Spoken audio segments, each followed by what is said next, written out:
1차전을 본 분들은 멕시코가 2대0으로 이겼지만 사실 전력이 좀 떨어진 게 아니냐라는 생각이 또 들었었는데 감독님 보시기엔 좀 어떻게 보세요? 저는 절대 그렇게 생각 안 합니다. 굉장히 준비를 잘했어요. 아기레 감독이 사실은 우리가 2002년도 준비할 때랑 거의 똑같다고 보시면 돼요. 그 선수 구성 자체가 어느 선수가 들어가도 다 똑같아요. 그 역할을 충분히 다 할 수 있어요. 첫 경기만 갖고 판단을 내리면 그건 굉장히 위험한 생각이다. 제가 볼 땐 그렇습니다.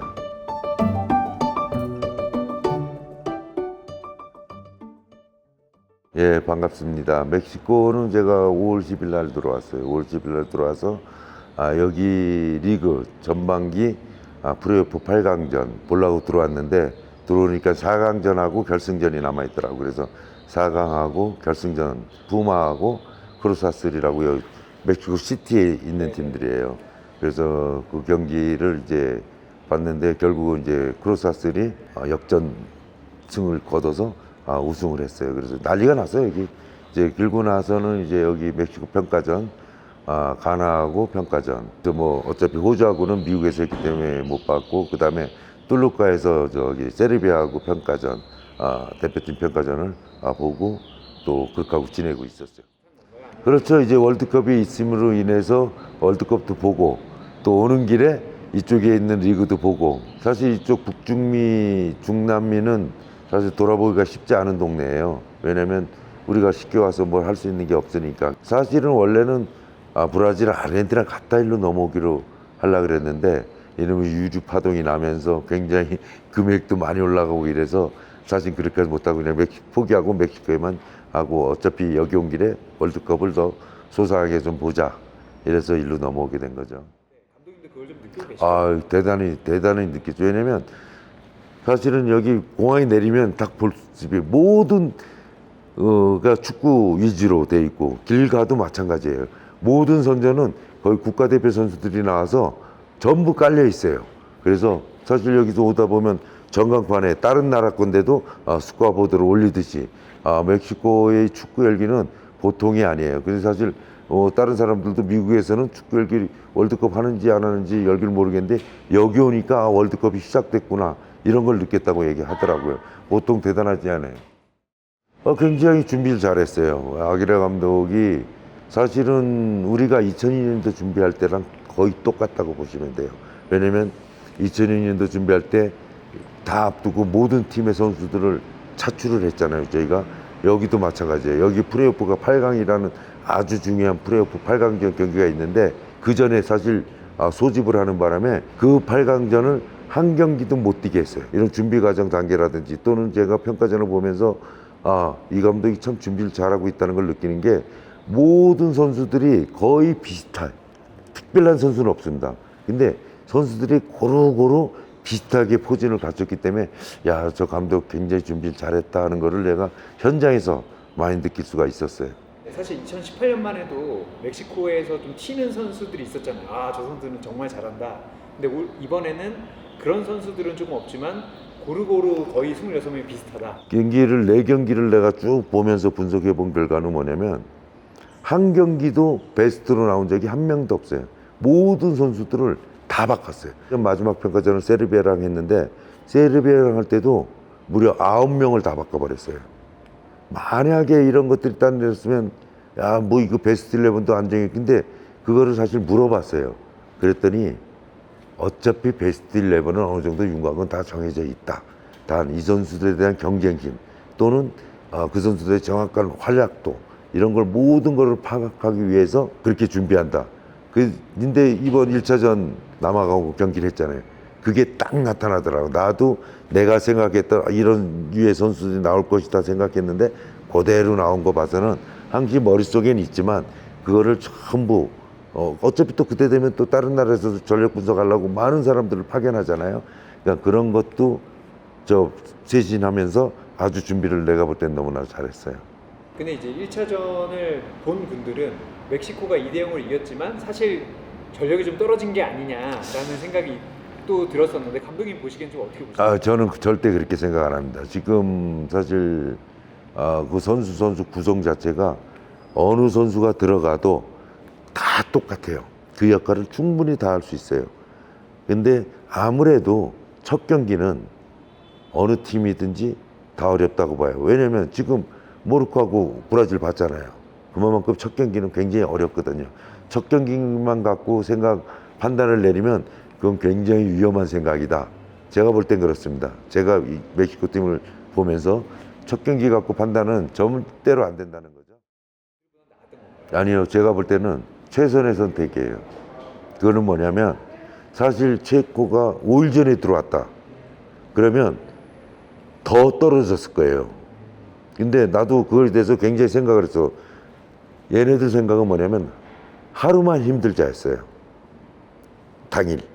왜냐면 우리가 예를 들어서 5일 전에는 들어와야 되잖아요. 무조건 5일 전에 들어오면 5일 동안 고산지대에서 적응하면서 체력이 소모가 됩니다. 사실은. 그러면 도리 5일 때 이 바이오리듬상 더 떨어지게 돼 있어요. 그래서 차라리 얘네들 생각은 하루만 힘들자는 거였어요. 그게 도리어 나는 5일 전에 들어온 것보다 더 낫다고 생각했었거든요. 어차피 이게 밑에 있다 올라오면 힘들어요. 저도 여기서 멕시코가 2,400인데 여기 있다가 과달라라 1,600을 가니까 한결 호흡하기도 편하고 틀려지더라고요. 그래서 이제 그런 부분이 있는데 내가 볼 때 체코는 최선의 선택이었다고 봐요. 안 그랬으면 5일 전에 들어왔으면 5일 되는 시점이 더 체력이 더 떨어질 수밖에 없는 이런 시점이었다고 보는 거죠. 그래서 사실 저는 이제 멕시코전 때 우려되는 부분이 있어요. 뭐냐면 우리는 지금 거기에 적응돼 있는데 멕시코 애들은 여기서 훈련하고 여기서 게임 뛰고 밑으로 내려가요. 그러면 한결 호흡이 편해지니. 그 블랑코하고 미팅을 할 때 물어봤어요.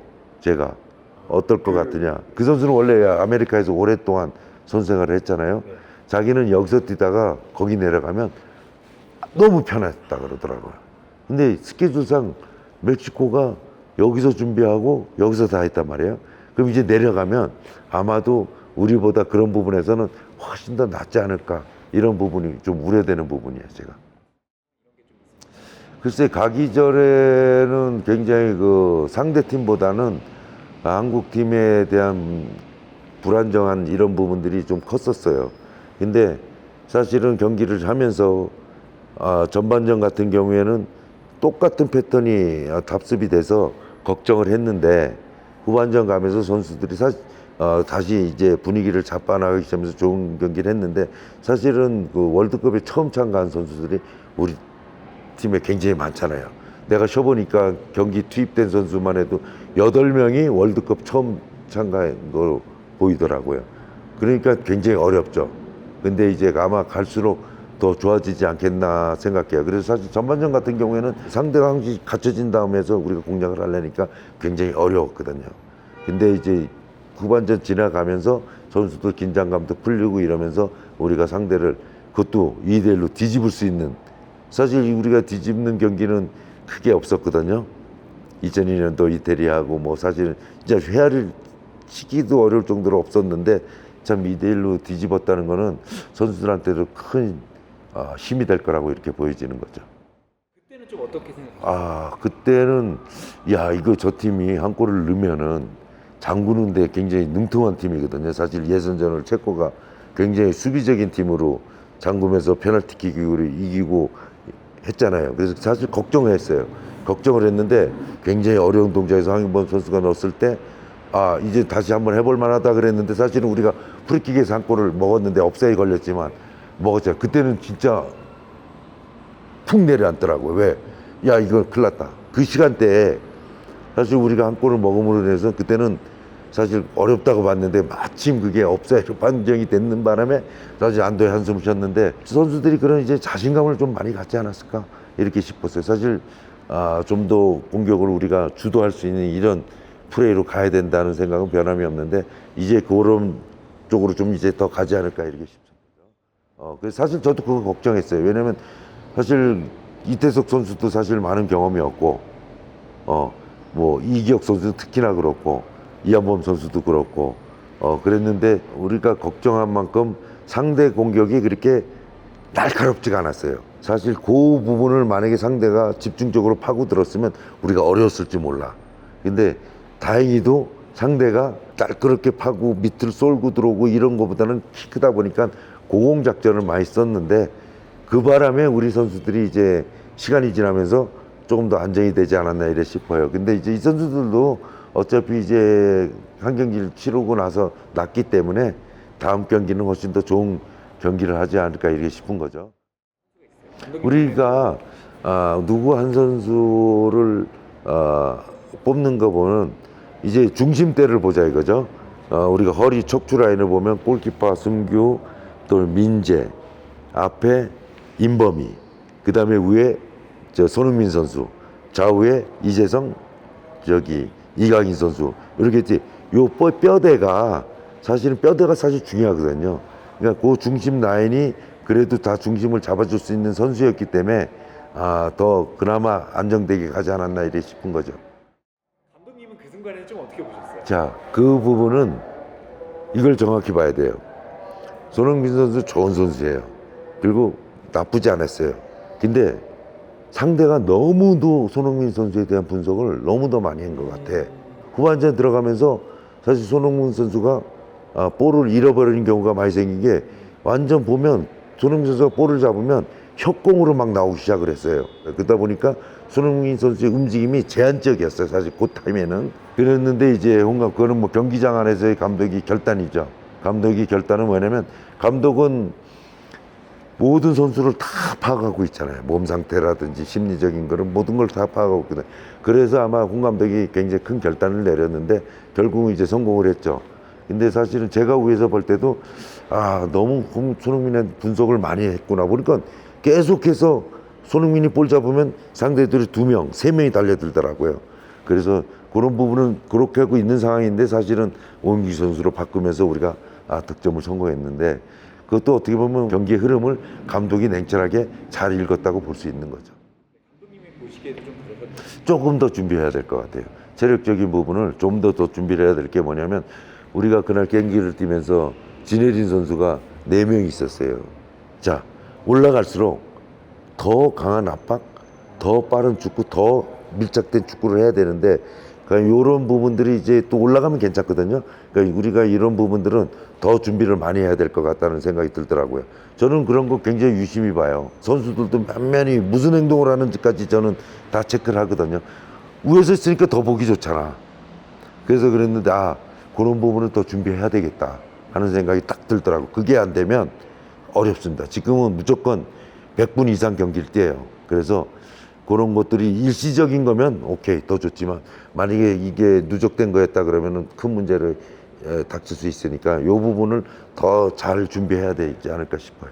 한 경기밖에 안 보셨지만 그래도 한국이 우려하던 것보다는 사실 32강도 못 갈 거라고 좀 비관적인 전망들이 굉장히 많았잖아요. 비관적이죠. 근데 감독님은 원래 그렇게 생각 안 하셨어요? 저는 체코전을 굉장히 중요하게 봤어요. 왜냐면 만약에 우리가 체코한테 진다면 나는 쉽지 않다고 봤어요. 왜냐면 체코전 끝났죠, 멕시코전 있죠. 그러면 또 남아공은 이쪽 애들 습성상 지네들이 기회가 있다면 굉장히 순간적인 힘을 발휘해요. 근데 사실 체코전이 저는 제일 고비라고 봤어요. 체코전에 만약 문제 있으면 32가 어려울 수도 있다고 생각했는데 체코전을 무사하게 치르면서 이제는 누가 1위 할 거냐 2위 할 거냐 이런 부분에 이제 초점을 맞춰도 된다고 볼 수 있어요. 그럼요. 굉장히 도움이 많이 되고 저는 원래 축구를 사랑하는 사람이니까 진짜 축구를 사랑해요. 뭐 축구가 모든 게 내 인생이다. 뭐 축구가 내 삶의 모토다 이러는데 저는 축구를 사랑합니다. 그렇기 때문에 끝까지 아마 내가 뭐 하든 안 하든 이런 부분은 계속해서 저는 도전하고 쳐다보고 일을 하는 동안에는 제대로 못하지만 안 하는 동안에는 계속해서 할 것 같아요.